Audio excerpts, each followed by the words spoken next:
Subscribe करें city news Jharkhand व पाएं झारखंड की तमाम खबरें।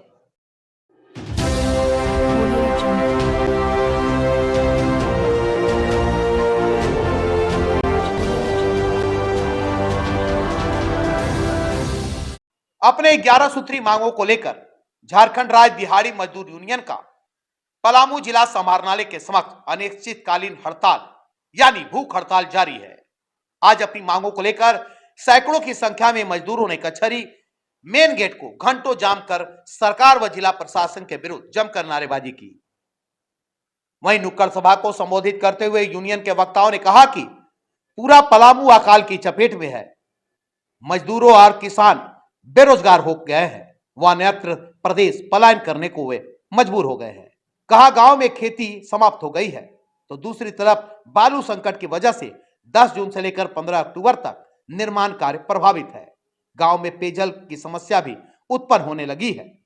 वक्ताओं ने जिला प्रशासन से मुसर जाति के परिवारों को जमीन एवं आवास, रामगढ़ अंचल के आदिवासी एवं अन्य लोगों द्वारा वन अधिकार अधिनियम 2006 के तहत वन पट्टा के लिए समर्पित आवेदनों का निपटारा, 16 पंचायत पाटन के दलित परिवारों को 35 वर्ष पूर्व मिले सरकारी जमीन पर दखल कब्जा, महाकाल की स्थिति में रोजगार एवं गरीबों के ऋण वसूली पर रोक के साथ साथ मजदूरों के लिए शहर में रैन बसेरा निर्माण एवं अन्य मांगों को पूरा करने की अपील की।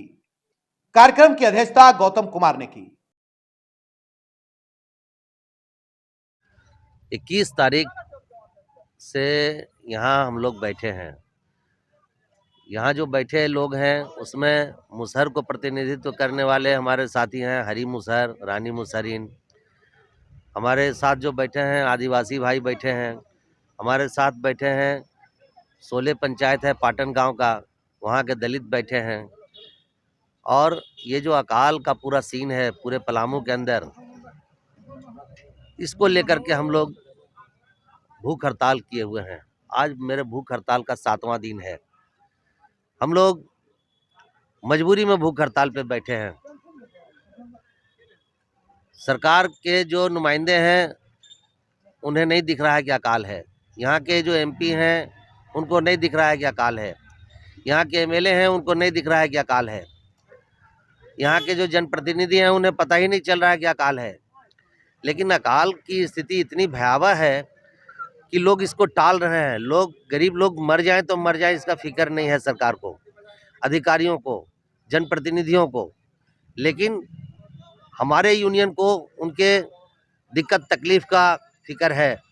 हमारा यूनियन झारखंड राज्य दिहाड़ी मजदूर यूनियन इस मांग को उठाया है, बहुत संजीदगी से उठाया है, बहुत हिम्मत के साथ उठाया है। और इस मांग को हम लोग आगे बढ़ाना चाहते हैं ताकि गरीबों को बचाया जा सके।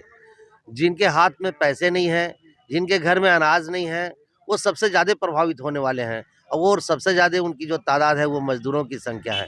चाहे खेत में काम करने वाले मज़दूर हों या शहरों में काम करने वाले मज़दूर हों, सब के सब मज़दूर सबसे ज़्यादा प्रभावित होने वाले हैं इस अकाल में।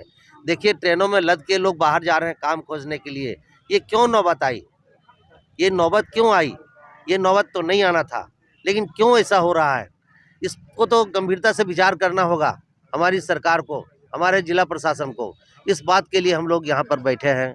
आपको मालूम होगा कभी मुरु मातू में मुसहर के साथ गलत हुआ, मुसहर परिवार लोग प्रोटेस्ट किए, हम लोग उनके साथ जो घटना हुई उसका विरोध किए। लेकिन भारतीय जनता पार्टी को मुसहर से कोई लेना देना नहीं है। मुरु मातू में चूंकि अल्पसंख्यक से जुड़ा हुआ मामला रहा, इसलिए वो इस मामला को तुल दिए। हम लोग कहते हैं भाई भारतीय जनता पार्टी के मित्रों, देखो तो कि मुसहर कितने हैं, कितनी बड़ी आबादी है मुसहरों की, जिनको अभी तक आवास नहीं मिला, जिनको अभी तक घर नहीं मिला, जिनको अभी तक ज़मीन नहीं मिली। ये मुसहर भाई लोग जो हैं वो मांग कर रहे हैं कि मुझे भी ज़मीन चाहिए, मुझे भी आवास चाहिए, लेकिन उनकी बात को नहीं सुना जा रहा है। और आप मुरु मातू को ही क्यों देख रहे हैं? यहाँ जो अनशन पे बैठे मुसहर हैं, रोज़ जो जिला मुख्यालय पे प्रदर्शन आके कर रहे हैं, उन मुसहरों के बारे में क्यों नहीं आप विचार करते? आपके तरफ से तो अभी तक कोई आवाज़ ही नहीं उठी है तमाम मुसहर जाति के लिए। सिर्फ मुरु मातू के मुसहर के लिए आप आवाज़ उठा रहे हैं। ऐसा कहना मेरा बिल्कुल इस मामले में मेरा हक बनता है कि मुसहर की लड़ाई को, मुसहर को जागरूक करने के लिए, मुसहर के उत्थान के लिए, मुसहर को समाज के मुख्य धारा से जोड़ने के लिए हम बराबर अनवरत सड़क पे उतरे हैं और उनकी मांगों को आगे बढ़ाए हैं।